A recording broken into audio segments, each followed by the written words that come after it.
I'll call the meeting to order. This is the meeting of the City of Urbana Bicycle Pedestrian Advisory Commission. Could we have a roll call? Bill Brown. Here. Annie Adams.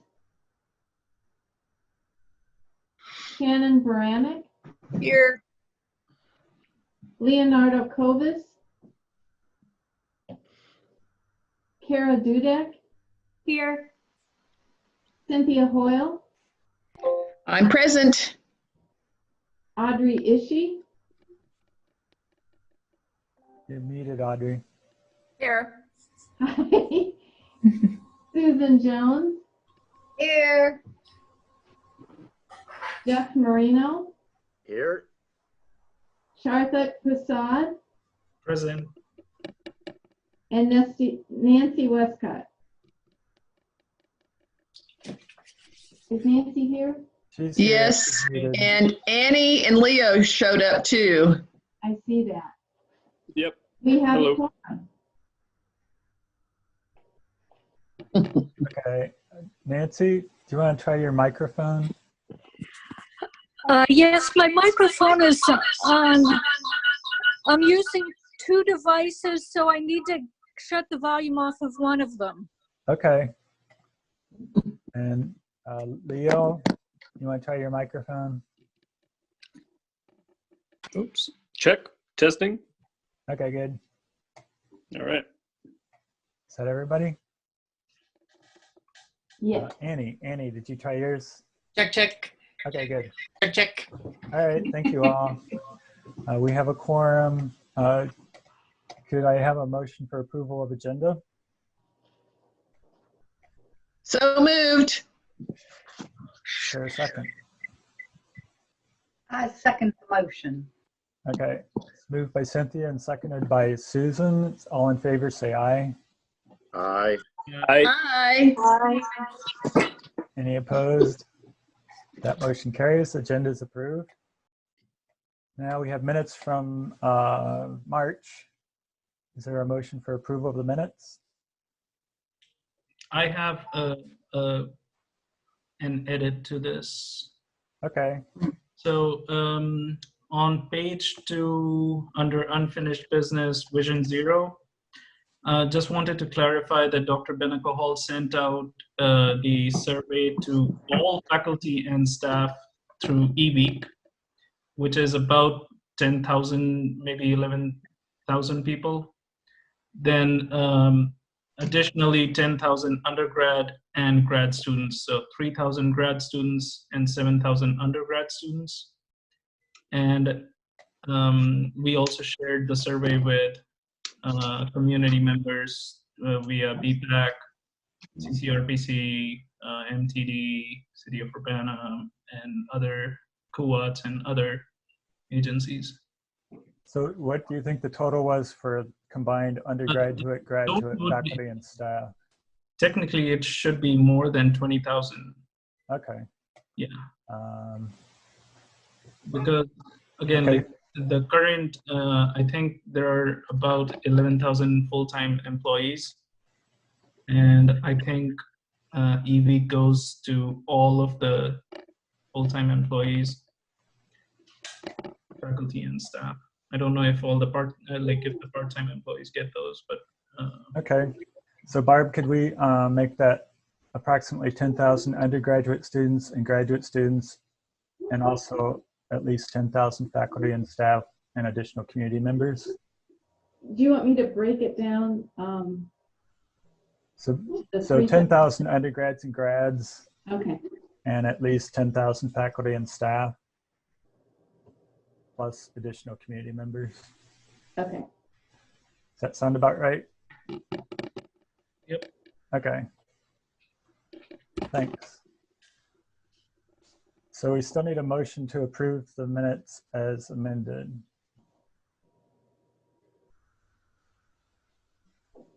I'll move that we approve the minutes as amended.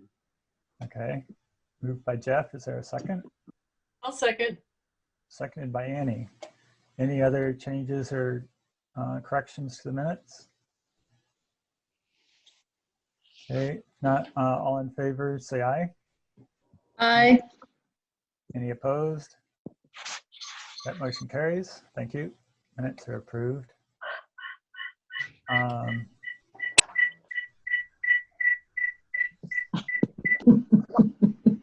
Okay, next is public input. Do we have any members of the public who would like to speak?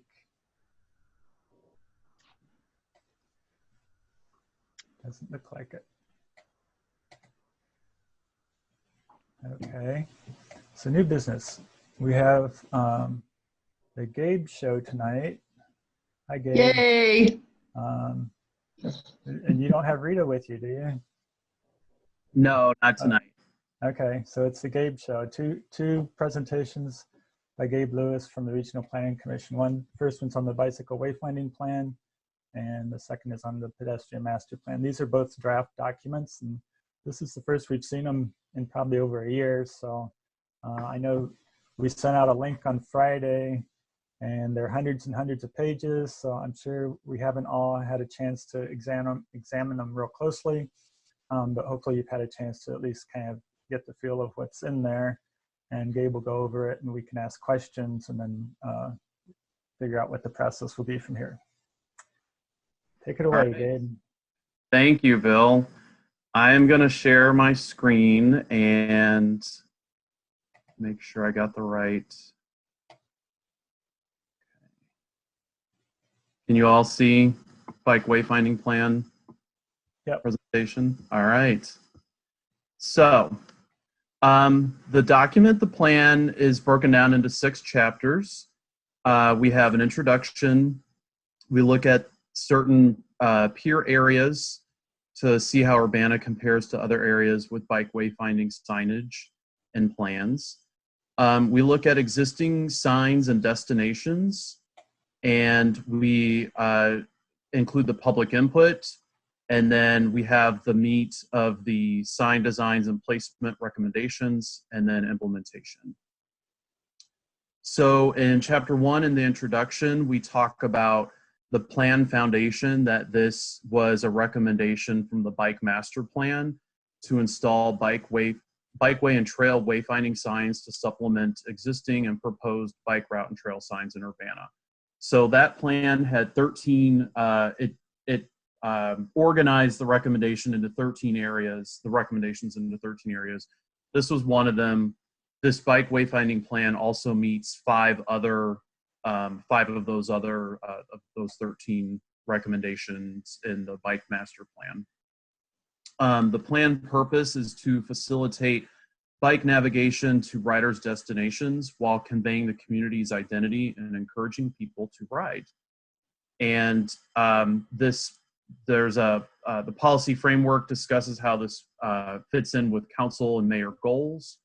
The study area, as you can see on the map on the right, is generally, it includes all city limits, and then the boundaries go to the next major road. So we're looking at generally Olympian Road and Oaks Road, High Cross Road, Curtis, Race, Windsor, and the West City limits. There has been a steering committee that has included actually several of you on BPAC and several agencies on BPAC, including the city, the U of I, the Urbana Park District, the Urbana School District was invited, and CCB and MTD. And then this chapter talks about the benefits of wayfinding, including how it can be almost a passive way, but also an active way to encourage people to ride. So when you see the signage, it indicates to motorists that there will be bikes there, but it can also indicate how close the destination is if someone overestimates how far they might have thought it was. If they notice the distance or the time was actually shorter, then they might think that they can bike there instead of driving. And that caters really to the 60% of folks that are in the interested but concerned category. That really is what this plan is trying to help encourage people to ride. The bike wayfinding principles, ALTA lists 6 that we included here that create a good bike wayfinding system. That is to connect places, promote active travel, maintain motion.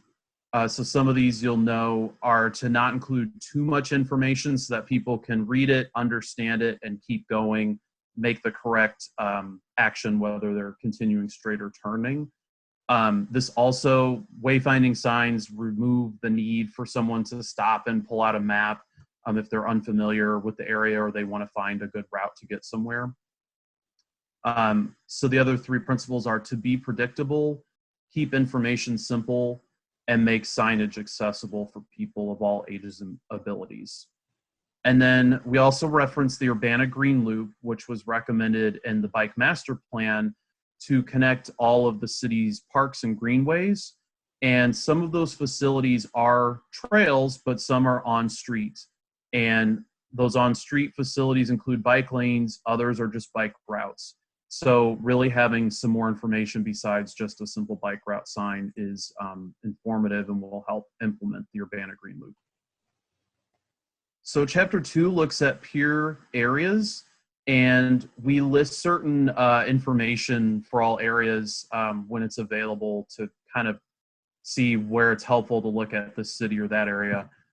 We include population, whether a community is a bike-friendly community, whether it has a bicycle-friendly university, so it's a college town, if it's a college town like we have here, and whether they have some kind of plan, a wayfinding plan, and if it caters to just bikes or other modes. And from this, we identified 5 areas as primary cities or counties. One is Dane County, which is Madison, Wisconsin. Another is Fort Collins, Colorado. We have Peoria, Illinois up the road from us. Tompkins County, New York, where Ithaca and Cornell and Ithaca colleges, that they have wayfinding for all modes. And then Wichita, Kansas also has a wayfinding plan just for bikes. And then beyond that, we kept finding different areas that we would include as secondary cities, whether they just had signage or maybe they had a plan as well. So we have about 20 different areas, and all that information is listed in the plan. And you get pictures too to see what types of signs are out there. From there, we looked at the existing signs and destinations. If you haven't noticed, there are bike route signs in Urbana, and those were installed in 2013 thanks to a Safe Routes to School grant from the state. And the idea was to connect the elementary schools and the middle school in the center of town. So we have 10 corridors where these bike route signs are listed, and just the general arrow signs. But this chapter also talks about how bikeways should be named in the future, and I'll kind of touch on that in the recommendations section. And then destination abbreviations as well. So this information was compiled from the MUTCD and some other sources, like for the abbreviations, the Postal Service and some of the other plans from Chapter 2 and cities. We took information from there. We do get into recommendations of what to do with these signs, which is essentially to replace them as their maintenance, or as they wear out, as maintenance is needed. So the main difference is that instead of it saying bike route, they will be named, it will have a bikeway name that'll be named after the major corridor it follows. So if it's a street like Washington Street, it would be Washington Bikeway. If it's a stream, essentially the Boneyard Creek, it would be like the Boneyard Bikeway. And Gabe, yes, Cynthia. can I ask a question here? Sorry to interrupt. Yeah, sure. There are a couple of the existing signs that are confusing.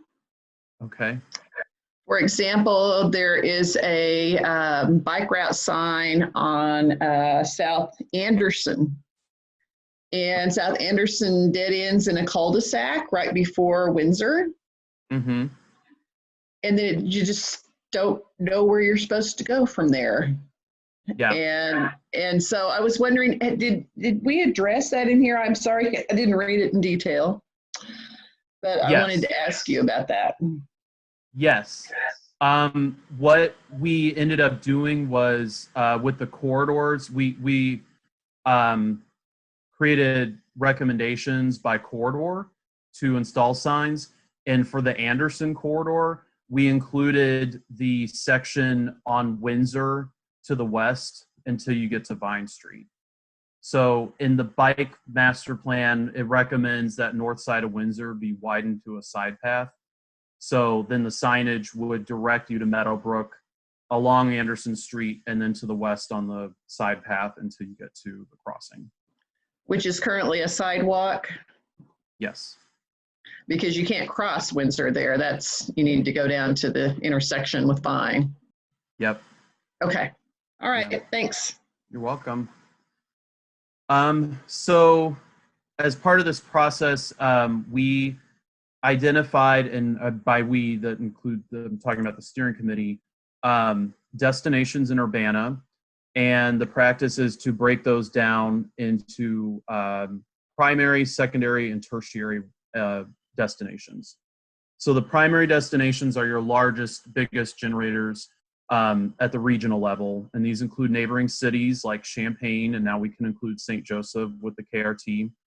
We have districts like downtown Urbana and the University of Illinois, and then Meadowbrook Park.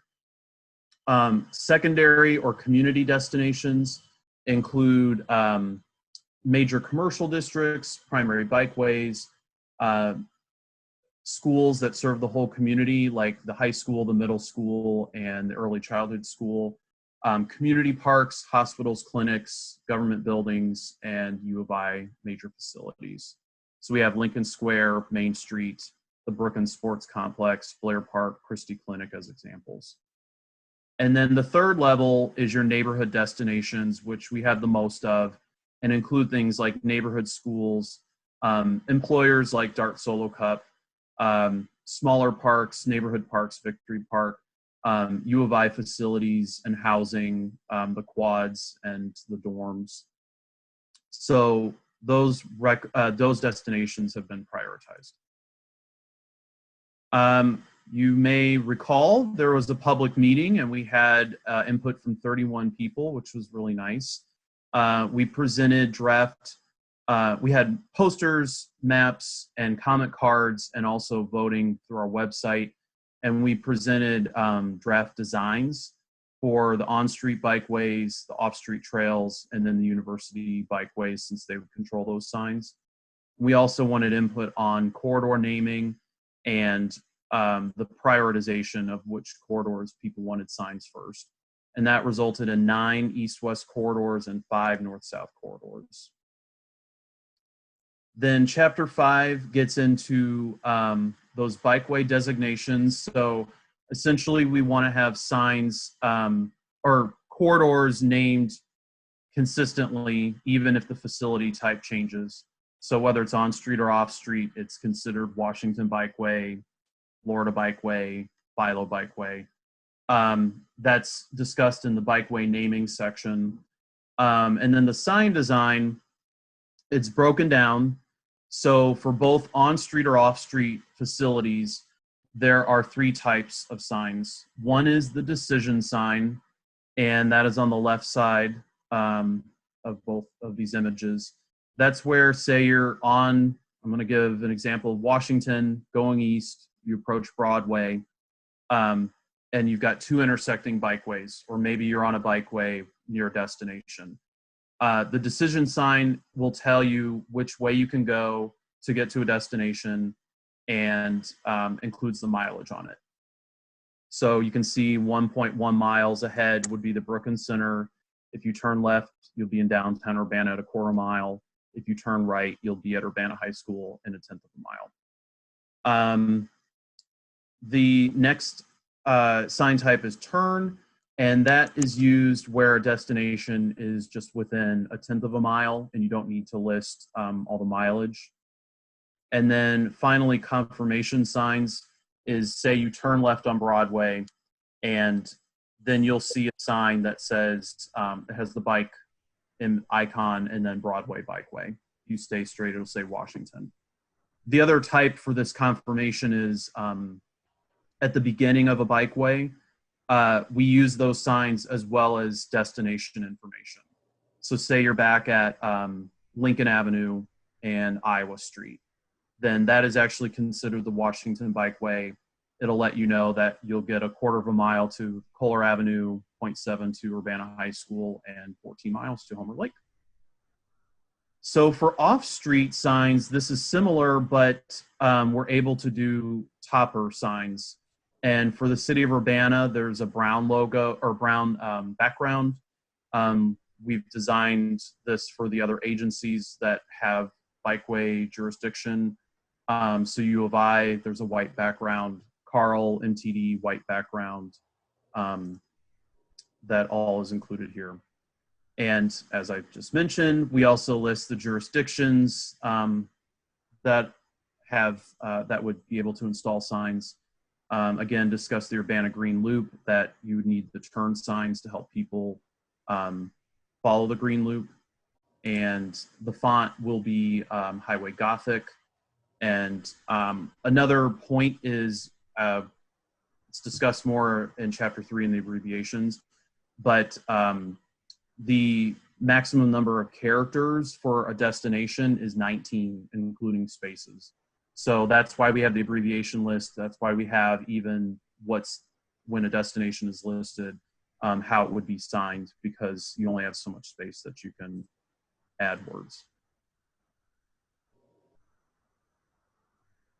All right, moving on in chapter 5, sign placement is discussed. Essentially where a bikeway turns at an intersection, where it crosses another bikeway, or where it crosses a major road at a stoplight, so University Avenue, Lincoln Avenue, it's appropriate to install these signs. We do talk about generally turn signs, or if you're at an intersection and a bicyclist needs to cross the roadway to turn, it discusses where to put the sign. So the more lanes you have, the further back you need to put the sign. It's 25 feet for a 0-lane merge, 100 feet for a 1-lane merge, 200 feet for a 2-lane merge.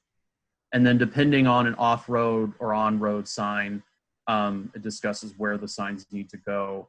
So confirmation signs are every 2 to 3 blocks in urban areas on streets, every half mile in rural areas, and then off-street signs, confirmation signs are placed at the beginning of a trail and then every quarter to half mile.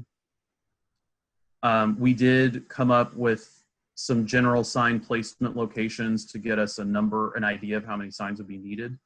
But the sign assembly section talks about where and how to install the posts and what type of post. The sign should be at least 7 foot off the ground, 2 feet away from the street or the path for accessibility reasons. And then we talk about the prioritization criteria, and this was developed before the public meeting, and then that input was included for the final priorities. So you have route readiness, whether a corridor is an existing bike route or it's planned, the proximity to destinations, bicycle level traffic stress, equity measures, public input, and then gap closure if a corridor will close segments, if it'll extend a facility, or if it's between 2 bike facilities that are close or a little further away.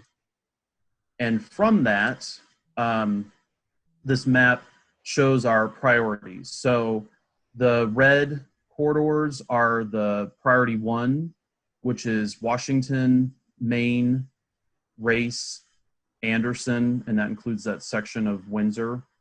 Another note on that is we recommend, until that Windsor piece can be widened, the Anderson corridor should turn west on Scoville and then south on Vine Street, just to use that piece until we can widen it. And Windsor is the last top priority 1 bikeway. For priority 2, there's another 5 corridors. That is Broadway, Philo, Green, Goodwin, and Pennsylvania. Priority 3 corridors are in the yellow, and that's the Boneyard Creek Trail as it continues to be developed, Florida Avenue, Illinois, and the Kickapoo Rail Trail, again, as that continues to be developed. And then everything else falls under priority 4, which would be all remaining existing bikeways and proposed bikeways. And the final section, as I alluded to, we were able to use these general sign placement map that we created in tables to see how many signs would be needed, and it is many. We've broken it down by on-street and off-street and the type, and even just for priorities 1 through 3, it's around 700, and in total, from what we've calculated, it's over 1,000. So this at least is a guide that will give you, again, it's prioritizing corridors. You can focus on the priority ones first. And then we do list some funding source information, talking about using CIP funding on the local side and working with local partners to coordinate plans for corridor signage implementation. If it goes through like the Kohler Bikeway that goes around Carl, you need to work with Carl. Other areas, Fort Collins and Wichita, Wichita's used CDBG funding that could be used potentially in certain parts of Urbana. Fort Collins has passed sales taxes. And then we list public and private grant programs and resources. So that is what I have on bike wayfinding plan. Okay, thanks, Gabe. Are there questions or discussion? Why is KRT listed as a priority 3? It just seems like that would be a higher priority. I know when I've taken a bike trail to a town I didn't know, I was Harrisburg specifically, I was pretty much stumped because they failed to put up signage that told me where I could go in town. And so it was like a real lost opportunity. I spent a lot of time just trying to figure out where to go from there. It just seems like that would be a higher priority where there might be people on it who aren't familiar with getting around Urbana. Yeah, that's a good point. I will say Forest Preserve is obviously in charge of signage on the existing part. This plan is prioritizes things for what's built and what's not. But I think as new facilities come online, really the signage should be installed immediately as part of those projects. So as the KRT is extended, whether it's Forest Preserve or city or park districts, they should install the signage at that time.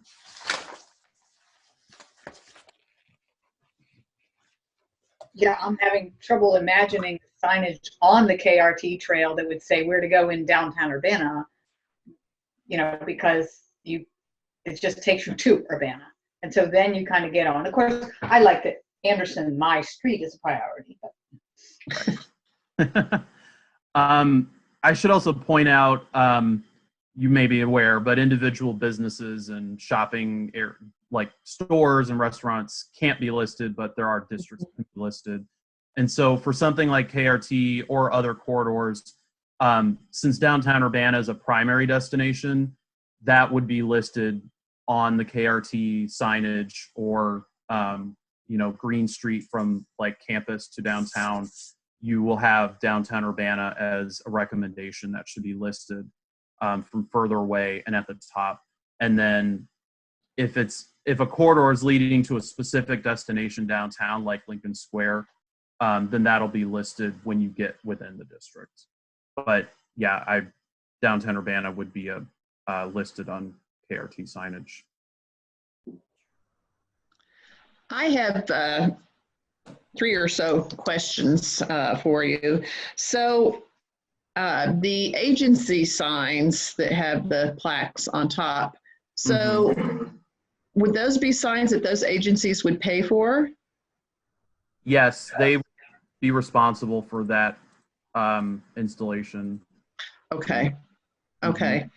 So then that sort of leads into my next question in terms of if an agency, an organization, or a private entity wanted to pay for some sign installation, then I'm assuming that means that they move up on the prioritization list, that the city would then go forward with that installation. We're not going to say, well, no, we're doing priority 1 signs, and if you want to contribute to that, fine, but we're not putting the priority 2 in until priority 1 is done.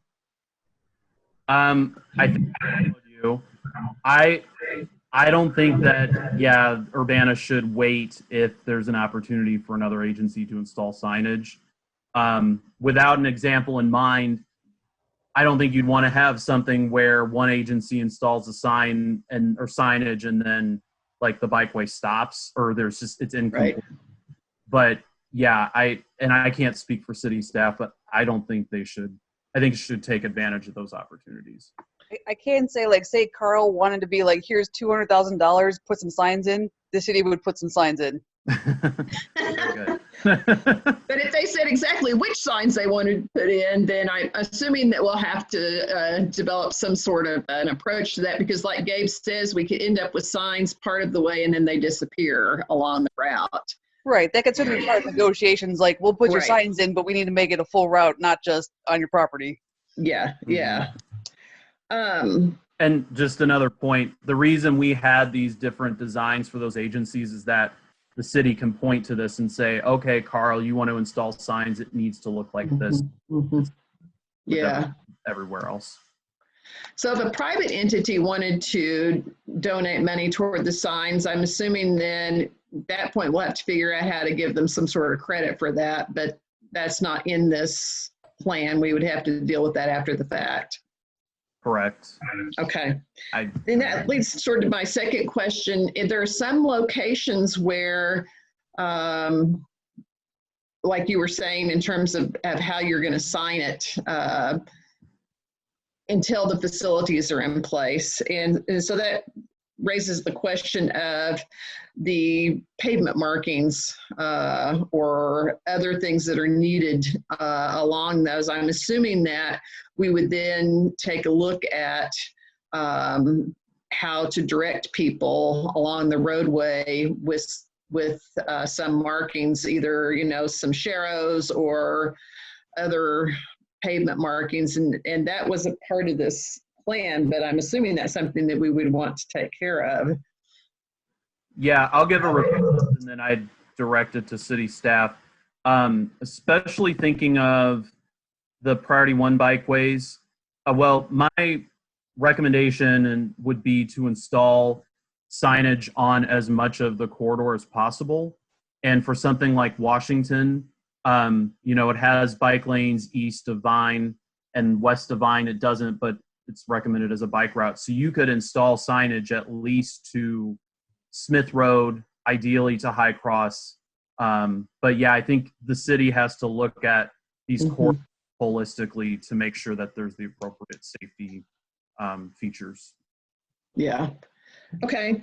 And then the other thing, which of course has come up, is the capital plan that was approved. And so I haven't looked at that to see whether or not a project like this would qualify for funding under that. But I think that they're putting that money into pre-existing categories like the enhancement grants. Aren't they? Isn't that how that's being distributed? Again, I'll mention if Shannon wants to follow up, that's fine. Okay. I know as we've worked on this plan, the idea was that the bike master plan implementation line item in the CIP, the idea was that funding could be used from that to implement the bike wayfinding plan. So instead of doing, they look at every year how they want to use that money. So it could be used for signage. Yeah, I think we didn't we have some money allocated for installation of signs? I think I remember Craig saying that, Shannon. Yes, we do, and currently we're going through the CIP process again. So right now things are kind of in flux. We're seeing where it's at, and especially now with this whole COVID virus, funds aren't necessarily locked into one thing when they're kind of they're not like federally funded or MFT funded. Like So sometimes money can be borrowed from certain pots and used for something else in the process. So it's really kind of nebulous at the moment, and I have no concrete plans for anything until we get it nailed down. Okay. Yep. So I guess that's my question. That would be my question as well. Like what, first off, it sounds like we just talked about funding and how it is or is not funded. My question, if we were to do, it sounds like, Gabe, you said 800 signs or 1,000? 700 in the priority 1 to 3, and then over 1,000 when you include everything. So if we were to do 1,000 signs, how much, do you have a guesstimate or an estimate on how much 1,000 signs would cost? $500,000. There you go. $500,000? Yeah. $500 a sign. We got, well, like, The they're custom made is part of the issue, and even en masse, if we did the entire network all at once, it's still a lot of signs, it's a lot of labor, it's a lot of time. So this is not an inexpensive project. Yeah. Well, and compared to how much it is to build a half mile of road, yeah, this is a highly inexpensive project. But $500,000, that's just kind of gives us all, I think, a goal in this group to think about. Well, and that's just one go around. Like, say I build the whole network tomorrow, in 10 years, it'd be another $500,000 to replace them all. Right, just like our roads, exactly, right. Like everything we need to keep our road system operating. That makes perfect sense. But I'm just saying, if we were, it just allows us in this group to think about if we are going for Vision Zero grants or if we are going for other. What I like about this, the way it's been presented, is this is absolutely implementable, and people really like funding projects that are absolutely helpful, implementable, and are useful. So that is exactly what this is. And, you know, it is like, you know, like Shannon, like you're saying, like 10 years from now, it can be updated, it can be upgraded, like it'll be continued to be grown. But to me, it's always helpful if we have a goal in mind, because I think sometimes we're afraid to even spend $20,000 to get started on it. But, you know, we all know that there's cyclists out there and there's people out there who want to explore our great city, and this is how they can do it. Do you know about what the lifespan of a sign is? How often would it have to be replaced? 10 years. That's where the 10 years came from. Okay. So we're talking about basically a budget of 50,000 a year, ramping up, and then 50,000 a year after that for 10 years. Forever, basically. And ideally, I'd rather stagger it. Say, like, I build a third of the network one year, a third the next year. That way, we're not doing full maintenance in a given life cycle. I think that's about what we currently budget in the capital improvement plan for restriping and other minor bicycle things. Like, I think even paying for the plans and stuff came out with that. Isn't that about, we usually budget about 50,000 a year for that? I believe so. And I know Craig had put aside some money, like I had said earlier, but with the whole universe in flux right now, I can't guarantee that money will not be used for other city projects.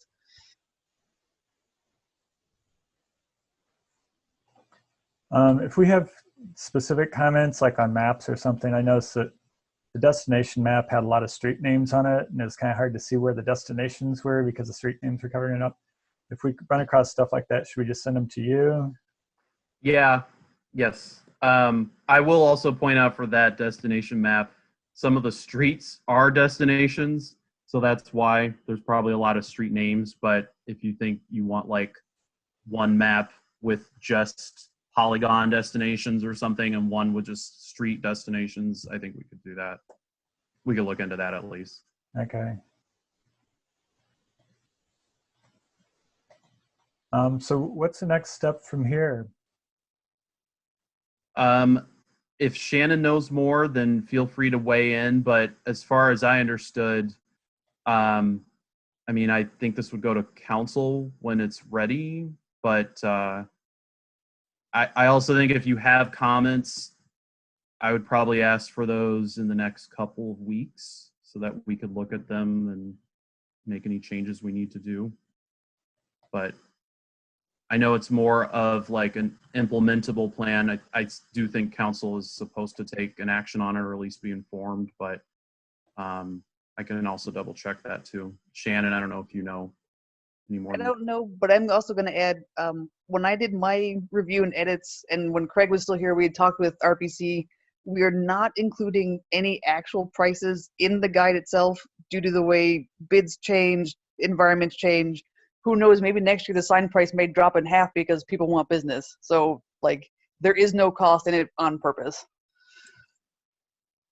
And, are those links that you sent us where we downloaded the plans, is it okay to share with those with the public if we want to let other people? Yeah, I think you can. I don't think there's any. Okay. I'm trying to think of if it's easier just to get your comments first, but if you have someone in mind, then. Okay. I would think we would want public input. There's not going to be very much. Yeah, but we don't want to do a whole month of public input like we've done previously for the plan. I don't know about you, but after the lengthy period of time it's taken to get here, I would like to see it passed.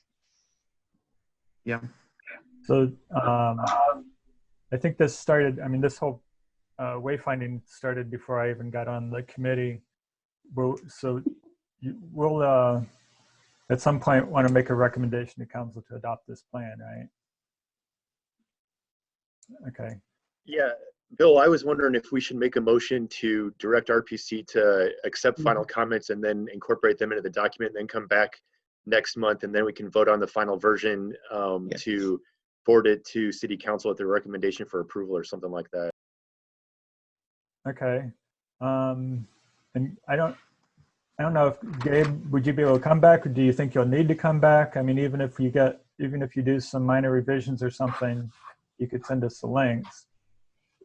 Yeah, I can do the revisions, and I would probably say I don't think I need to come back unless you need me.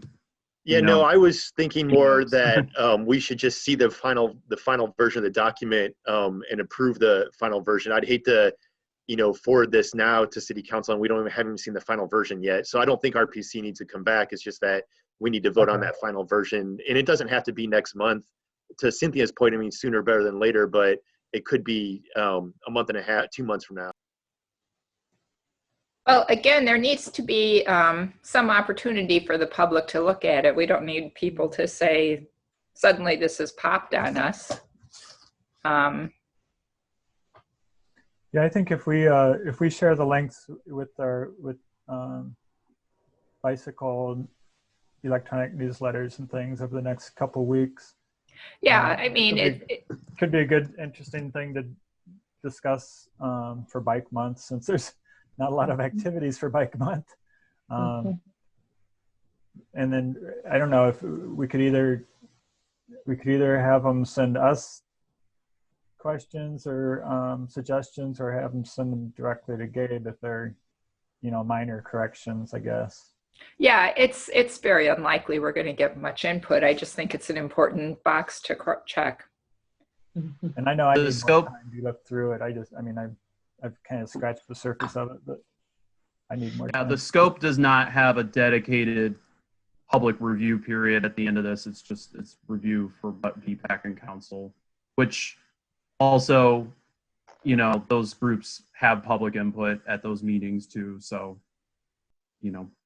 it's another point. Yeah, I think we could make it available, and then public input could be through the public input portion of our meetings, or communications with staff or members of BPAC. Okay. Jeff, are you ready to craft a motion? Yeah, I was just, before I did that, does this go to Plan Commission at all, or the Traffic Commission? Okay. Well then, yeah, I would move that RPC takes any comments that they would get in the next, 3 weeks, and incorporate them into the document, then send a revised version back, a final revised version back to the BPAC for final review at the, the June meeting. Okay. Did you get that, Barb? Yeah. I'd like to add one caveat where I would more suggest public input at this point be taken under advisement and not necessarily something we will incorporate into the document. because that would take more city review. Yeah, of course. I don't think it's just making it available. I seriously don't think we can alter the scope of this. It's just a question of just popping it on people without any opportunity, before it's published. Good job, Gabe. Thank you, Kara. I know that this probably went through more renditions than I can even imagine, but I learned a lot while reading it, and I think that the recommendations and the implementation is actually very tangible. So even looking at it from a park district perspective, you can kind of get an idea from the document what we would be looking at before even talking to city staff and so on. So I appreciate that after all this work, it's a very, very tangible outcome. And Thank thank I you, Kara and agree. Cynthia, It's for great, serving on Gabe. the steering committee. Yeah, it's great. Thank you. It's really good. Thank you, Anne.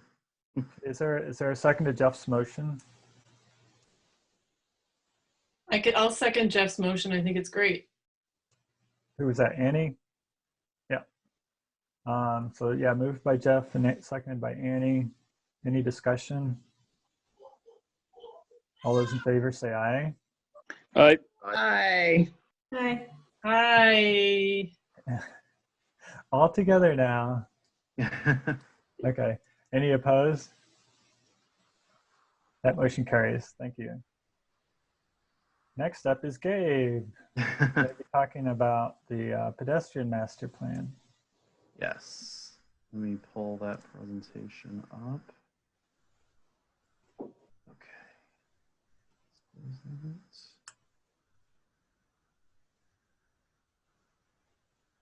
All right. Can you see the presentation? Let me do share screen. That probably Give us a couple seconds.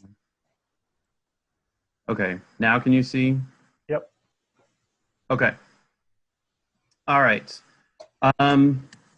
So the Urbana Pedestrian Master Plan has 7 chapters. The first is introduction. Then we've moved up goals and objectives. There's existing conditions, infrastructure types, public input, recommendations, and implementation. And I know I've been before this group before about this plan, so you might be aware of some of this. We'll go through the plan.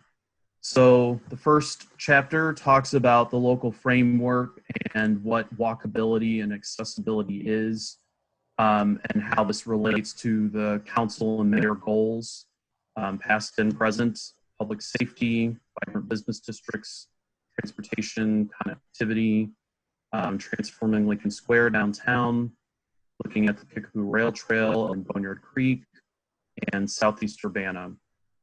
And the study area is actually the same as the bike wayfinding plan, this including all city limits and then the major roads around it, which also will accommodate future annexations.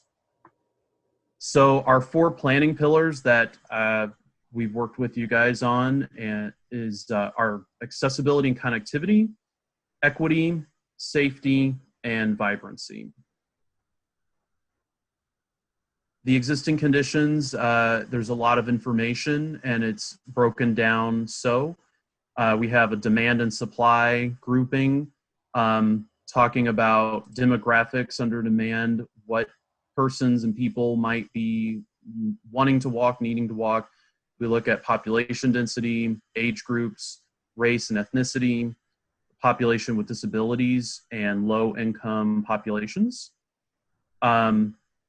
In terms of destinations, we've looked at destination density, housing density, walking to transit, pedestrian counts, and crashes. And then on the supply side, we look at what is existing in terms of the infrastructure, missing sidewalks, and then the jurisdiction, or who owns what facilities, including the city, the university, the park district, the school district, IDOT, etc. Then we look at the walking environment, including the physical condition of these facilities, and then conditions that deter walking, such as the roadway environment. And finally, we have an analysis of safe walking routes to schools and pedestrian levels of traffic stress. And hopefully this does not freeze up. Okay. Here we go. Okay. The chapter 4 talks about the infrastructure types and really just gives the specifics, engineering specifics for these facilities. So it's organized by sidewalks and curb ramps, the different types of shared use paths, which are off-street trails, away from roads, side paths, alongside roads, rails to trails, and rails with trails. And then crossings are discussed, and that includes pavement markings, including marked crosswalks, stop bars, trail crossings, signage, such as what's visible in the top picture, pedestrian crossing signs, stop here for pedestrian signs, trail crossings. The hardscape, which includes things like median refuge islands and discussion of other traffic calming. And then lights and signals, which includes not only street lights, but traffic signals. You have pedestrian countdown signals that tell you how many seconds you have left to cross an intersection. Leading pedestrian intervals, the LPI, that give the advanced crossing to the pedestrian. The pedestrian scramble phase, such as in the middle picture at green and right, where people can cross diagonally and have their own phase. And the rectangular rapid flashing beacon, which is present at Springfield Avenue and the Granger Engineering Library, and also at Windsor and Vine near Meadowbrook Park. Chapter 5 documents all the public input, and there are the appendices as well. So in the first round, we were present at 10 public events in each of these 8 neighborhoods and met with PACE. And that yielded in a lot of participation, 116 participants, 115 surveys completed, 90 comment cards completed. And the map on the right shows the desire lines of people where they like to walk and want to walk, I should say, where you can see concentrations along Vine Street and Washington near the high school and middle school, Philo Road, the Boneyard Creek area, Kickapoo Rail Trail Corridor, High Cross Road. So we used that information to develop recommendations. Again, the second public meeting was held as a joint meeting with the bike wayfinding plan meeting several of you were at.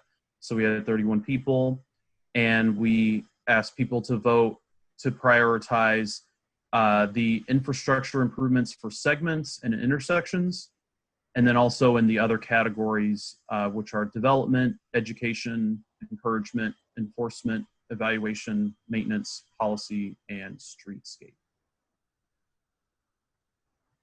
All right, all this information informed the recommendations. So to begin with, all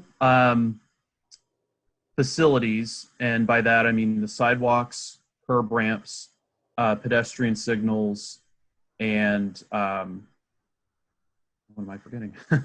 Sidewalks, curb ramps, crosswalks, that's the other one, crosswalks and pedestrian signals. So you may be aware, maybe not, we've used a lot of information from our KUAT sidewalk network inventory and assessment, and those give scores on a scale of 0 to 100 for condition and ADA compliance. And so for any of those features within Urbana that have a score of 90 or less, that was considered to be as a recommendation to be improved. Now that's a ton of features. So we broke this down. We developed prioritization criteria to break this into 5 groups. And that prioritization criteria included information from the sidewalk network inventory and assessment, which included the sidewalk gap analysis, the missing sidewalk connectivity value, and existing sidewalk compliance score range. So in the next slide, I'll show how that was used for different types of recommendations, whether it was an existing facility or a proposed facility. We included equity data again from the sidewalk network inventory and assessment study. There are priority areas, and for improvements, that's the Florida and Philo area and downtown Lincoln Square area. The 2 rounds of public input and recommendations from the Urbana Bike Master Plan and Urbana Park District Trails Plan, since those align and recommend side paths and things that are catered to pedestrians, and then previous safe routes to school surveys. So with all that, each feature received a score, and then they were broken down into 5 categories, which are listed as highest, high, medium, low, and lowest. Within the document itself, you'll see that top category, the highest recommendations, and everything else is listed in the appendix. There are maps in the document for both the highest and all recommendations. And the highest priority recommendations are the 3 highest scores, the features with the 3 highest scores in the 8 neighborhoods. So we're trying to be geographically equitable, again, using the criteria, the prioritization criteria that considered a number of factors. So that generally breaks down into 24 recommendations for each category type. Some had a couple more, a couple less. And these recommendations, then the categories, basing it off of those 4 pedestrian feature types. We have first sidewalks. From that, we have recommendations for sidewalk beveling, and that is when you need to even a vertical fault that's a 1/4 inch or more. So you're adding the asphalt to smooth it out. So those look at existing sidewalks. Sidewalk gaps, we have recommendations there, and that's where you have either small or large gap between 2 existing sidewalks. And then trail projects, where those projects from like the bike and trails plan come into play, giving priority to those. Then there are priorities for curb ramps, crosswalks, crossing enhancements. We do have a few locations that are recommended for analyses using the Champaign-Urbana crosswalk guidelines that have been developed and approved by CUATS. The reason that there's not a specific recommendation for each of those intersections is that you do need some pedestrian counts. And so we've identified the top locations from generally public input. There are 4 locations: Broadway and University, Lincoln in Indiana, Lincoln in Pennsylvania, and Vine in Florida for the city to study. Those are in that highest tier of recommendations to see what can be improved at those locations. And then finally, pedestrian signals. Another recommendation is brick sidewalks.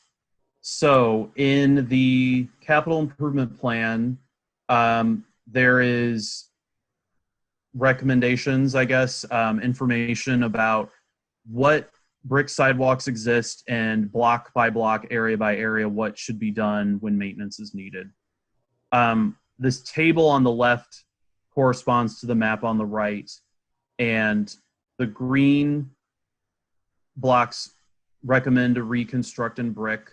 We're not changing that recommendation. Blue is to reconstruct in concrete. We're not recommending a change there. I'll skip to red. These are major brick walks that by city ordinance, they're to be repaired or reconstructed with bricks, and we're not recommending a change there. But the black locations, the current action is to, that the brick sidewalks may be repaired or replaced with concrete if the property owner does not wish to keep the brick sidewalk.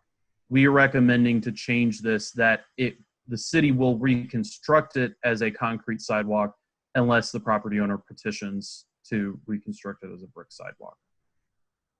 So that is a recommendation here, and I know that may be something that the city needs to discuss. Continuing on, I've just listed the number of recommendations in the other categories, and you can look at the document for what those are or look at more details about those. There are 5 development recommendations, 11 maintenance recommendations, and 4 streetscape. And then under programs, we have several recommendations: 17 education, 27 encouragement, 6 enforcement, and 14 evaluation, as well as 2 policy review recommendations for lighting ordinances and snow removal, ordinance. And finally, we do have cost estimates in the implementation chapter for different types of facilities, and those costs are listed for those highest priority recommendations, those different facility types I mentioned: beveling, sidewalk gaps, trail projects, curb ramps, crosswalks, pedestrian signals. At the end of it are listed total estimated costs, which are actually very high for the sidewalk projects, 7 figures. The curb ramps and crosswalks are more in the less than $50,000 range for all those. And so based on, cost estimates, we do list more information about funding sources, including bonds from some of these peer cities. The peer city area or chapter was moved to an appendix, but it is there. So bonds, special assessments, sales tax, sidewalk millage. It's a special property tax designated for a particular purpose. This is something that Ann Arbor, Michigan has done. Property tax levies, and then federal programs and shared use path funding sources that we've included in other plans too. Finally, for next steps, it's recommended that city staff, a way to implement this is to have an interdepartmental pedestrian and bicycle coordination team. I imagine this is being done unofficially, but between public works and planning and any other departments that need to officially designate someone, that's a recommendation here. And a pedestrian bicycle coordinator, more on a regional scale. And then that the city support efforts to create a pedestrian advocacy group. And that is a look at the pedestrian master plan. Okay, great. Thanks a lot, Gabe. Questions for Gabe or comments? I have Gabe. So on the, it was the 3rd chapter on this master plan, I think. Can you go back to that? You were talking about existing infrastructure and jurisdiction. So is that a sidewalk DOR stuff, DOR type thing, division of responsibility type thing, or is it just, or are you doing that determination, or what is it about? Because that's why I'm just curious. Sure. It's just all of the existing facilities, sidewalks mainly in Urbana. And so the ones on campus are those owned by U of I. We've received that data in the past and continue to for the sidewalk inventory. That chapter doesn't designate recommendations for what should be done, but that's all in chapter 6. If it's a sidewalk that falls on U of I jurisdiction, then.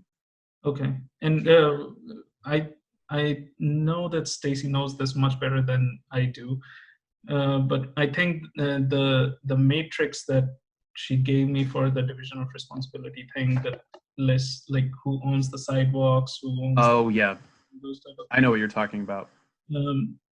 I know that's an old document, I think from 2012 or 2015 or something that I have. Do you do you guys update that for this, or do you updated data for The that? city, I know one of our side projects when we have time, actually one of our engineering techs has been working on building a better list of who owns and maintains and controls what, be it the university, be it the city, be it the county, but it's a work in progress. And I'd still use that matrix you're talking about because I use it all the time at work because Yeah. that's probably the most up-to-date thing right now. Okay. No, because I'm currently working on a division of responsibility project, at least for the university district part, for all the pavement, mostly for street pavement and sidewalk and bike paths. That's why I was just curious on that. The second, okay, so there was another thing. Just today, I actually found out, this is not a question, this is more like a comment slash something. Today I found out about this, this biotech firm, and they, I'm actually going to talk to them on Friday. They produce bricks using microorganisms. So that's a sustainable brick. Now you were talking about sidewalks made out of brick. That's something that I just wanted to let you know that that is something that I'm investigating for a sustainable pavement or sustainable infrastructure for transportation. The company name is Biomason. Just wanted to let you know about that. I am going to talk to them on Friday. I still don't know a lot about their product yet. I still don't know much about how they're doing it. I have a little bit of idea what they're doing, but I still don't know a lot about it though. I'd be, Know if it's permeable? Do you have any idea if it's a more permeable, so it would take in more water? Any idea about that? Yeah, I don't think so. But the reason why it is more attractive is because it's not like you're not the normal brick. The way it is made is you take the soil, put pressure on it, put it in a furnace, and there are so much air pollution, and there are so many pollutants that go into that, into making a brick. You're just bypassing. Sounds like it has a higher footprint, higher climate footprint. Lower footprint. Yeah. Much lower footprint product. It's not more of a permeable paver, but I can be wrong on this. Like I don't know. As I said, like I don't know much about their product yet. I just thought that since I saw it, that there is a brick sidewalk plan, or that there are these things. I don't come from a transportation world, so I don't know much about that. I come from Urbana has a long history of brick sidewalks. Every time we need to fix one, it's always pretty controversial. Same thing with streets. Yeah. So I saw, Gabe, that most of your recommendations were the same, except for those ones where it's not determined by city code where it's going to be one way or the other. You kind of change the default on that. Can you explain what the reasoning was behind that? we felt that at least the one that we changed was, so out of the 4 categories, you're going to 2 that would be concrete sidewalks by default. And that is frankly what we're more interested in because of accessibility. And this black color, changing the recommendation just makes it, again, so that the default is it's going to be concrete unless someone speaks up, instead of just keeping things as brick, where you have city staff challenges of implementing that and people using the sidewalk who also have challenges with that. I would be, I'd be interested in making more changes, but that's up to you guys. That's up to the city, I should say, if there's needs to be. I haven't read through all 558 pages of this yet, but Don't did be you bring up- intimidated. It's a lot of did you bring up appendices. what to do about snow removal or anything about snow? Yeah, that's a little beyond. So we have it as a recommendation. Mhm. Actually, it's a little beyond the scope for us to come up with a whole ordinance or anything. But it says to review the city's existing snow ordinance to see if more areas of the city can be incorporated. This should still be paired with education and encouragement programs aimed at property owners to shovel their sidewalks. Okay, and then I had one other question on the conditions of the sidewalks. Is that pretty much based on the inventory that was done a few years ago? Yes. And then Mm-hmm. maybe Shannon Absolutely. can answer this. How is that updated? I was kind of looking at one of the ones that was marked not so good condition near my house, and since I've been walking a loop to work every night or back home from work every night. I kind of checked out some of those. It looks like some of them, they might have been downgraded because there was some shift in the concrete, and since then they've ground it down. So is that a living document, Shannon? How does that work as far as once you repair a section? Is that updated somewhere? So sidewalks were always Brad Bennett's domain, and I honestly can't say much has been done since he left the city. I don't really know much about anything sidewalk related. I'm kind of getting up to speed a little bit as of like the past week, but my knowledge is still very limited. I can also tell you that each agency, the city of Urbana and others, send their changes to us every year. And then the following, so like this spring, hopefully, or summer year, we go out and for new facilities or reconstructed facilities, we look at the condition and compliance of that and update the inventory. But the inventory is, most of it is, I won't say the same, it's the same and we know that there are new facilities are reconstructed. Okay, so I mean, I know we allocate another 50,000 at least for maintenance of sidewalks, or maybe that's just brick sidewalks. We allocate quite a bit, or I don't know, a relatively small amount, but seems like a lot when you see it in the budget, 50 to 100,000 for sidewalks, and they do repairs and like they did some brick segments every few years. They do a bunch of brick segments, so I guess it's just up to the city to make sure you get those changes and update the documents. Yeah, we get those. Okay. Mm-hmm. Anyone else? Yes, I have a couple of questions. The funding sources that you identified, Mm-hmm. it didn't have the IDOT funding in there. It had federal funding. Were you counting that as federal funding? Yes. Well, do you mean IDOT like for, say, University Avenue when they're doing a construction project or something else? No, like for enhancement grants and safe routes to school grants. Those. Oh, yeah. That is under shared use path funding, but I can retitle that. That is included.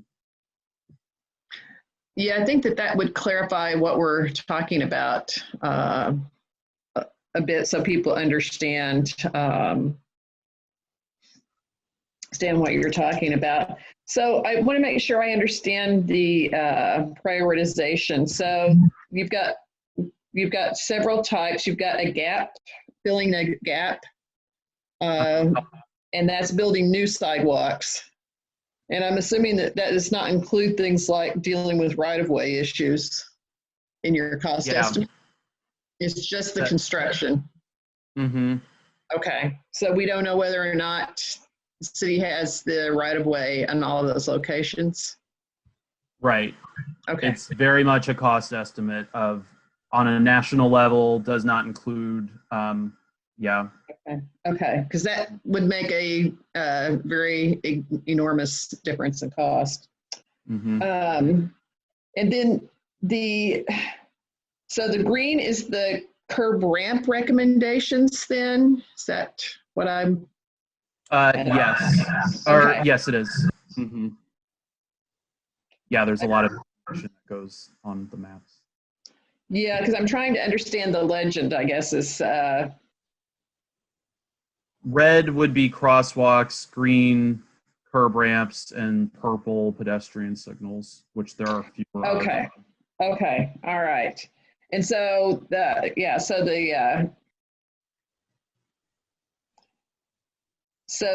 red is, you've got sidewalk beveling recommendations, and that's primarily where we go out and deal with the level Uneven. differences and evenness. Yes. Mhm. Okay. And then the green is trail recommendations. But Yeah. I guess what's a little bit confusing for me is repair of, because there are places where the sidewalks are cracked and broken down, which is different than beveling. It is. That's, I don't know if there's information. We have information. Let me see. Those types of cracks and spallings go into the condition score and for everything, but we didn't call that out as a place. It's a little hard to get down to that level just to figure out recommendations for those things. Beveling is one of the biggest issues in terms of accessibility. Yeah, I think it's more widespread than that. Okay. All right. I think that those are my main questions. Although having done some of the safe routes to parks walkability audits, there are some places where the sidewalk's in bad enough shape that it does create an accessibility issue. So I am assuming that it was hard to account for all of that in here, but I guess I wish we had that as part of it. Do you have reports for those? In fact, I do, for the ones that we have done. We've had mostly student interns bringing that information to BPAC, and I think we have them posted on our website, but I'll double check on that. I can certainly provide that, and we've tried to provide it to the city as we've gone along. And people took pictures. Sometimes we tried to identify the locations in the report, saying, this was at this location, that sort of thing. Yeah, the idea is just to acknowledge that alongside this plan, wherever that's posted or included, because I know that you have more to do too, so that you want to do. Yeah. Audrey? So how do you envision these priorities meshing with like the safety plan, the Champaign County Urban Safety Plan? Because like under the implementation, the highest priority recommendations on pedestrian signal improvements doesn't seem like it necessarily is informed by the safety plan. We know that Maine and Vine are really in need of some work, Washington and Vine, and I don't think they're on that table, which is on page 146. Go ahead. Do you have a vision of how this would mesh with the safety plan, which I know you didn't really consider since it hadn't come out at all that came out after you probably had this report totally drafted. Yeah, that is definitely the answer. I think between us and City of Urbana, having worked on these reports, it's going to take looking at, I don't want to say project by project, but when the city decides what areas to improve, that they would look at both plans. Yeah, it's complicated because, it says here it's the highest priority, but I wouldn't want it to be the only list that's looked at, Sure. Because there have been others. And then I have a couple other comments. One is I really appreciated that you followed the pillars that we'd set up in the early planning meeting. That was really neat. I felt that we all maybe somehow didn't emphasize enough the economic value to Urbana of doing this plan. And I don't know if there's any opportunity to just keep that in mind if you're doing final things, is how many times this is actually, we can see now with this, you know, with the incredible small business closure situation that we have right now, how much economic value is provided by this, you know, accessibility, connectivity, equity, and so on. But I did see that you followed the things that we had worked on, the goals we'd worked on really, really well. I just feel like we maybe should have made more of an emphasis on the economic value, especially on connecting business. You do mention several places connecting Crystal Lake, connecting Ambucks Park, the Carl campus to Urbana, but there's also, again, things that probably weren't even there when you started on this. Some of those apartment buildings, some of the businesses at 5 Points. Seeing that greater connectivity is a major thing too. I don't know if there's, you know, here and there might be a place to just mention it. Again, something when we're looking for grants and for justification, I think that's a great thing. Yeah, Audrey, I would just interject here that there is some data out there on the economic value in terms of the estimate of investment in sidewalk and bicycle projects, particularly in comparison with roadway projects. And that data is out there. We could reference that in the section where there's discussion of you know, recommendations and implementation. Yeah, So that'd be great. Another couple of things is in one or two places it mentions using the RPC's 2017 Pedestrian Crossing Enhancement Guide. I would mention that used a FHWA Pedestrian Enhancement Guidelines that was put out in 2005.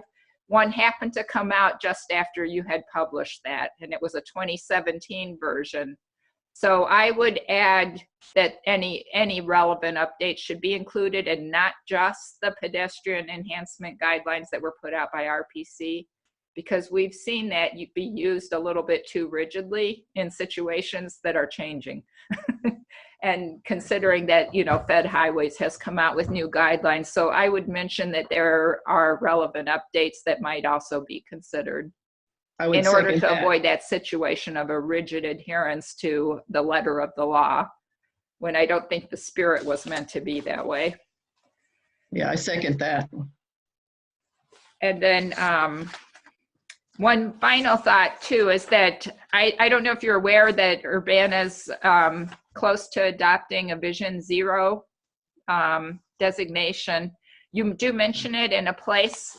I especially like that you're under the goals for safety. You had to reduce the pedestrian fatalities from an average of 1 a year to 0, which is excellent because 1 is what it's been for the last 10 years.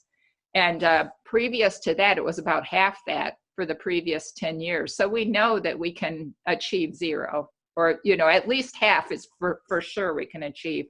But Vision Zero should probably be emphasized there, as well as in the next element that you have is on injuries, pedestrian injuries, and Vision Zero again is part of that. In fact, Vision Zero is really the framework for a whole lot of the, you know, in different places you say education this, educate that. Under a framework of Vision Zero, that makes all that stuff much more plausible than just randomly throwing out, we're going to educate here and educate there. We don't know how, who, you know, who's going to be responsible, just random agencies. Whereas with Vision Zero, our plan is to bring everyone together, and we hope RPC will be able to be involved in that as well, as the U of I think has agreed that they'll be involved in our Vision Zero task force that would produce, as you mentioned, a Vision Zero action plan. I thought of a couple other things. You mentioned the intersection at Broadway and University, but that is currently already planned and under construction. So did that meet the meet the, did that process work the way you had hoped, and does it need to stay in the plan, or? I'd have to look into that. I don't have an answer for you offhand. Okay. I think when we adopt it, then we say, oh, look, we've already implemented the following. And then, I mean, well, and then similar, like at Washington and Vine, it's going to be under construction, and apparently there wasn't any leeway to do anything different than what is already there, so it's going to be the same.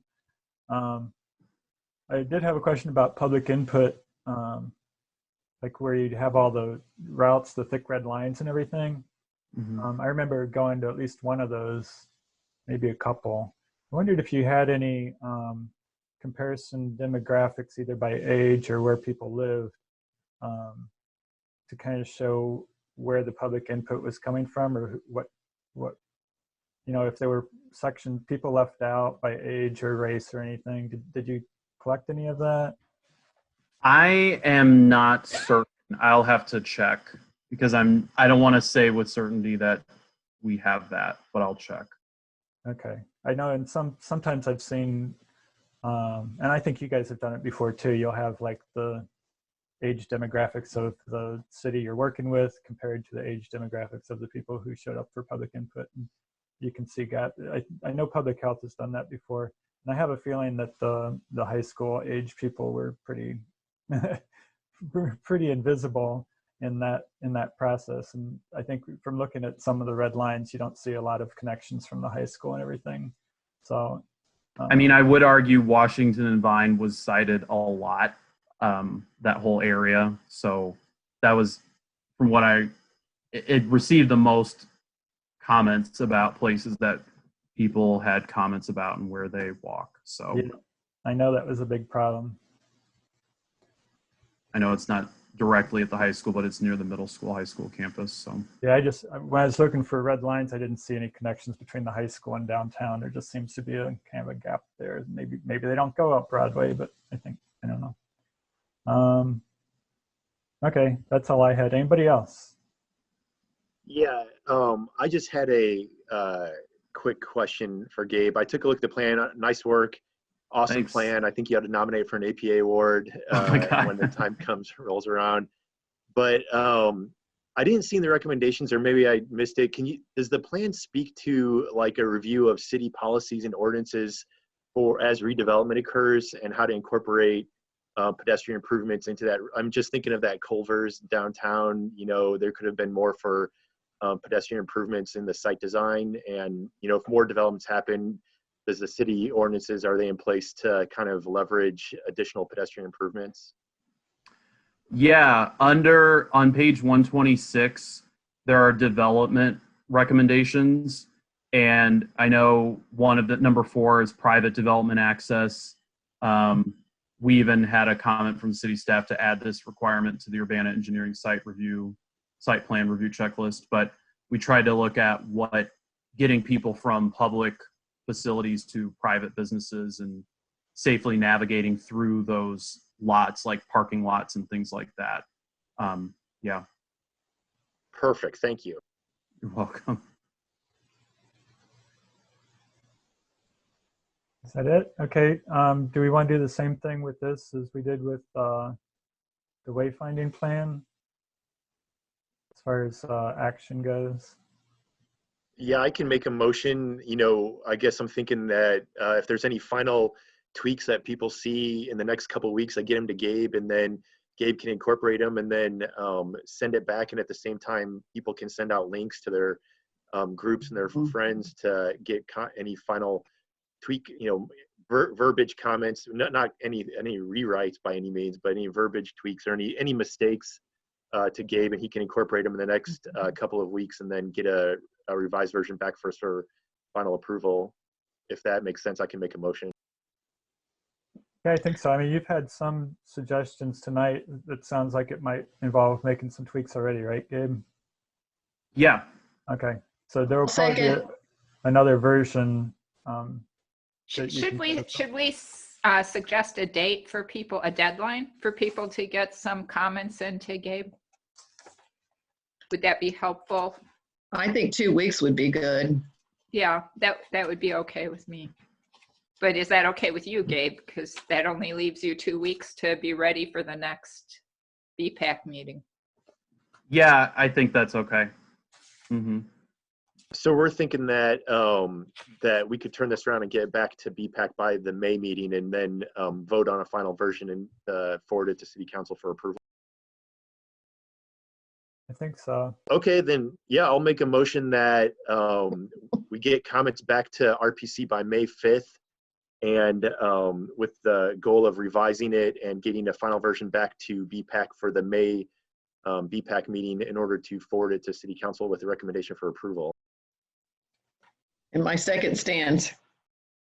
Thank you. So it's been moved by Jeff and seconded by Cynthia to do that. Any discussion on that? Not all in favor, say aye. Aye. Aye. You're muted. Aye. Any Aye. opposed? Okay, that motion carries. Thank you. Thank you very much, Gabe. Thank you. Hooray! Yeah, hooray is right. Woo!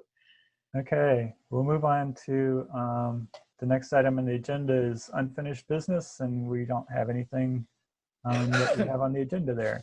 So announcements. I have one, I guess. We did get the application in for the community and research grant. Dr. Benico Hall put it together with kind of some last, with a flurry of email from a few of us to write support letters and various things, and Sarthak helped with that too. So we got that in a week and a half ago, and they were supposed to have pretty fast turnaround, I think maybe later this week or next week. Do you know? I think their website says the week of 20th, so this week, hopefully this week. Sometime this week we should hear Oh, good. who's getting those. Well, congratulations and thank you everyone for all your work on that. Really, really appreciate it. Thank you. Mhm. Any other announcements? Yeah. Yes.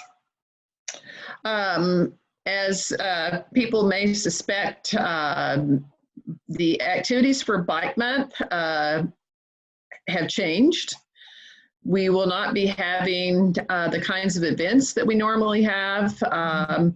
The National Bike to Work Day and week have been rescheduled into September, but we canceled ours because we already have events in the fall, and we couldn't really manage adding another large event in. And depending on how things go, we might do something like have Light the Night the same day that Bike to Work Day is scheduled nationally.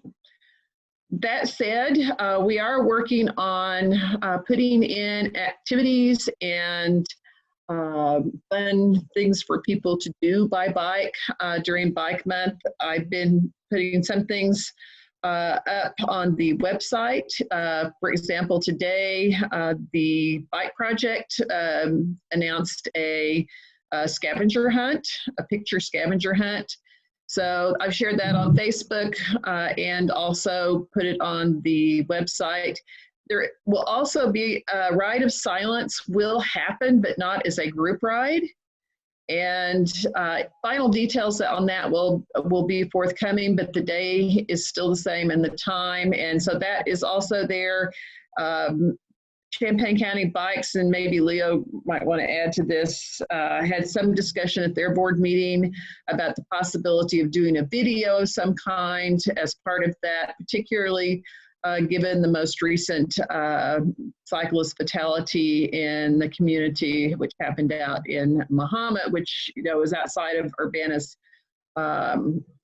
jurisdiction. However, it is of concern to all of the bicycling community, and Bike to Work Month has always included the area, the whole community, including Mahomet, the last few years. So that's something that we wanted to incorporate into our Rite of Silence this year.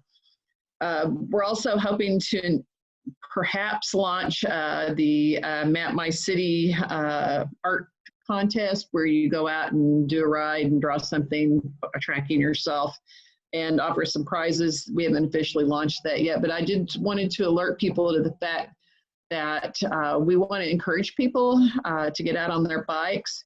And some of you may have also noticed that with fewer people on the roadway, biking has been a more relaxing activity on our streets since we have had the stay-at-home order from the governor.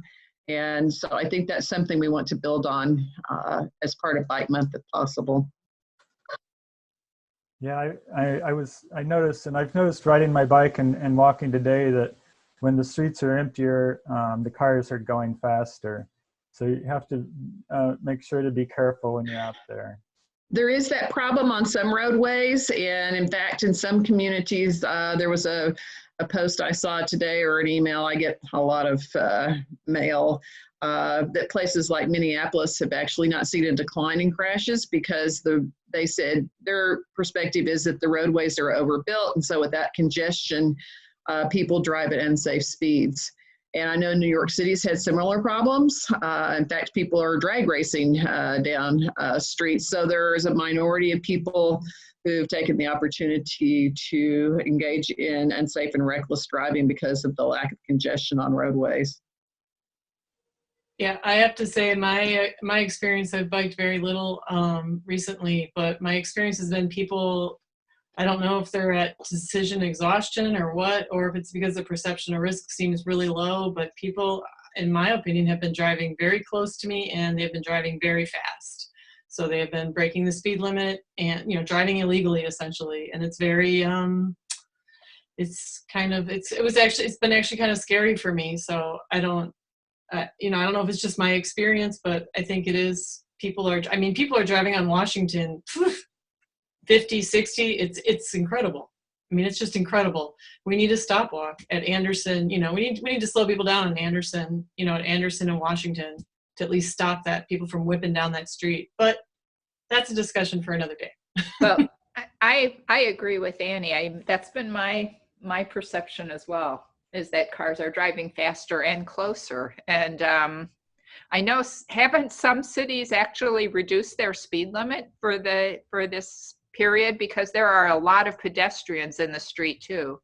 I've talked to, I know some people who don't even feel they can socially distance walking in the street because they're so full of people. I mean, it's a wonderful thing. There are many, many more people out on the street for recreation because there's nowhere else to go. The parks are difficult to socially distance, so that leaves the street, you know, for many people. Yeah, I mean, I feel like most of the neighborhood streets are still pretty safe, and the increase in walking, the strength in numbers has helped those conditions. But like on Lincoln, where the new speed limit's supposed to be 25, everybody's going 35. Yeah. And I agree with on other Washington. Yeah, Washington and country roads and everything. You have to be really careful and aware.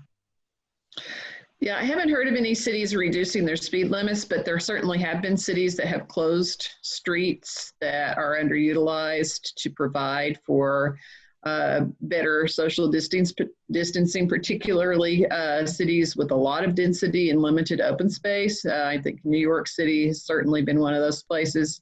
It's been a topic of conversation in Chicago. And that was one of the reasons one of the things I want to do is post some recommended bike ride routes that are family friendly and help direct people to some other locations, because some of our parks are getting overused and you can't social distance properly. So I think Meadowbrook Park gets overused, and I think Crystal Lake Park, Kara maybe wants to pitch in here, but Crystal Lake Park has more space with their park roadway and their trails, and the Kickapoo Trail, I think, is big enough to provide a lot of space for social distancing. So I'm trying to create some route maps that I want to post so that families know where they can go, and mostly use off-road facilities or very low volume streets where I feel like drivers have been driving more safely. When I bike on Anderson and a number of other streets, I have had less interaction with vehicles than normal, especially on a normal work day. This announcements have kind of started turning into future topics. I think this will be a great future topic for our next meeting, pandemic response or something like that. Yeah, Sue Jones says yes. I have an Yeah, announcement. a good topic. Okay, Phil. Yeah, Kara. Coming from the Park District, I wanted to remind you tomorrow's the 50th anniversary of Earth Day, and something that we've been doing with, a whole slew of entities, the Forest Preserve District, Faith in Place, the cities of Champaign and Urbana, is encouraging people to go outside tomorrow at noon. So wherever you are, but stay where you are, of course, on your porch or outside of your work, in your neighborhood, in your yard, and just acknowledge everything that's going on. It's supposed to be a beautiful day, but also we have a website that you can find on any of the Park District social media, or we have a news story on our urbanaparks.org with a whole slew of other things you can do to help the environment or to show your support. And I created a map which you can drop a pin. It's not associated with your address or your name, just a general location, and you can see if your neighborhood is well represented tomorrow in celebrating Earth Day. So it'd be awesome if before tomorrow we could get a few more pins on that map and show our support for the 50th Earth Day. I signed up. Awesome, thank you. And also, Friday is Arbor Day, which the Park District also loves. Mm-hmm. I have an announcement as well. Okay. So just to let you guys know that we are very close to getting the Project 529 to campus and community, the bicycle registration program. Okay. And just wanted to let you know, hopefully, right now the status is that our legal team, they're working on, our procurement department, they're working on finalizing the purchase order.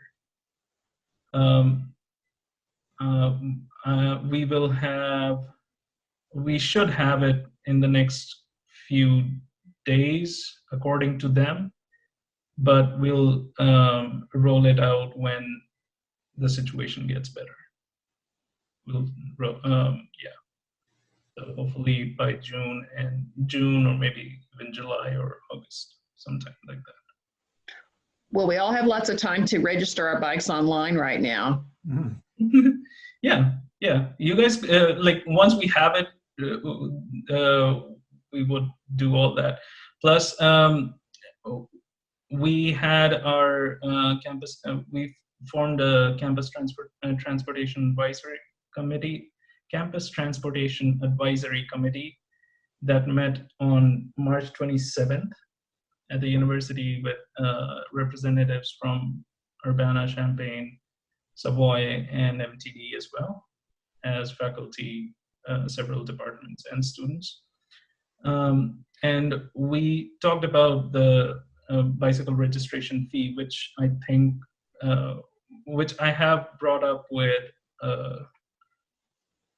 City of Champaign and City of Urbana before. And most of the people, they were very positive about the $10 registration fee. So the university is going to go forward with that. We have, I did ask City of Urbana because Shannon brought up a concern during the meeting that people in lower income neighborhoods wouldn't probably be able to pay or they wouldn't want to pay the $10 registration fee. So we have been talking to Lily and Ben Leroy from Champaign. Lily just today sent an email that because of the current situation, they haven't been able to talk to their finance department. So we can revisit this issue once the situation gets better. same thing with Ben Leroy. Ben has been taking care of his little one. So he's not, he doesn't have that much time on his hand right now. So we'll revisit with Champaign as well. But for now, we will just use the same platform for everybody. And Okay. That might make a good future topic too. That sounds like there might be some discussion on that. Yep. So I think we've kind of evolved into future topics, which is the next thing on our agenda. Let me just check with Stacy. Are you still? I am here, and as a matter of fact, I was gonna say something. I apologize. My internet has not been friendly with 3 kids in school, trying to be on schoolwork, and Mike trying to do his work stuff, and me, and I'm in and out from the meeting, so I apologize. But one thing I did want to bring up, I'm not sure if it was brought up last time, but the bike counters that RPC had procured, there's 6 bike counters for 3 locations, and they tie in with the MCOR project. We have installed the first location outside of the Illini Union. They're the eco counters. And Sarthik and I have been playing around with the program that we purchased. It's an automatic download of data, and of course it's been very sparse since they were activated the 16th or 17th of March, so there has not been that much traffic. But we do have those installed now, and so we're able to get some actual real life data as far as biking and pedestrians along that corridor on Green Street on both sides of the street, by the Union and then by Everett on the other side of the street. So that's something that hopefully will give us all some really good information when everything returns to somewhat of a normal ish type of situation. Yeah, that's great. Thanks. Yeah, that's exciting. I know, first one installed in the community, and we've got 2 more locations to install. They're not finished with the MCOR projects in those locations yet, so we're waiting until that's done, but we hope to have them installed by the fall.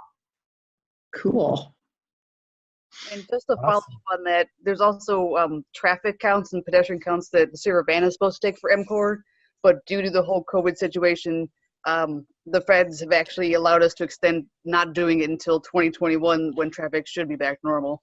Well, what the requirement is for the MCOR project is that after the project is finished, because we took counts prior to, after all the projects are finished in 2021, I think it's September, is we're supposed to report counts at all those locations. And unfortunately right now we only have the 3 locations of the counters out of 12 locations that we have to take.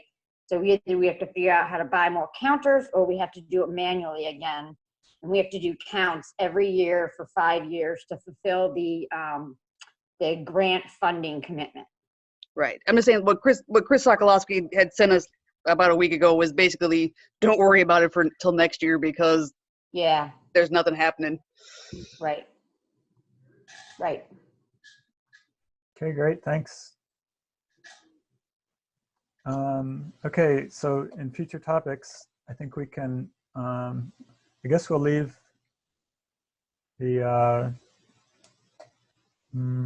let's see, the wayfinding plan and pedestrian plan on there for now, right?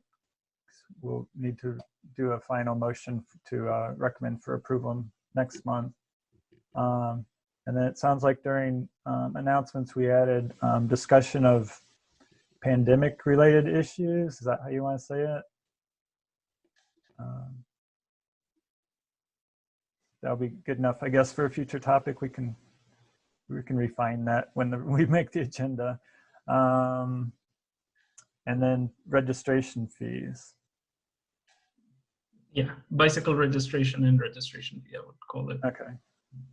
Any other future topics right now? The website is, I haven't looked at it in a while, but I think it's done. I think all the text is done. Did I not email that off to everybody, or am I like, I can't remember, but yeah, I think you did. So it's done? I can't remember. I saw it on like future topics and I was like, I don't. Okay. I thought it was done. It's done but not implemented, right? I mean, Okay, then we're done. your part's Cool. done, right? Yay! Okay, Thank so we can you. take that off. Congrats. Annie, were you going to send it off to Lily and I can't remember the other person in CD? Was that your intent? You were going to do all the revisions and then send it off to them? Yeah, that's why I can't remember if I did that or if I didn't do that. So I'm gonna just put that on myself to just make sure that I really did send that off and that really is off. Because I know I went through one more hard revision and I just can't remember. I feel like it's in that like 99.9% done stage. So let me I'm putting that on me. I'm gonna look into that and see where I'm at on that. Because I was gonna send it to Lily and Sam. Yeah. And I was gonna send it to everybody else too. And I just don't have a memory of doing that. So I'm gonna double check.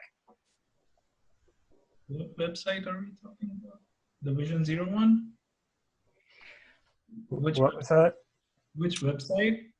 It's updating text for bike and pedestrian.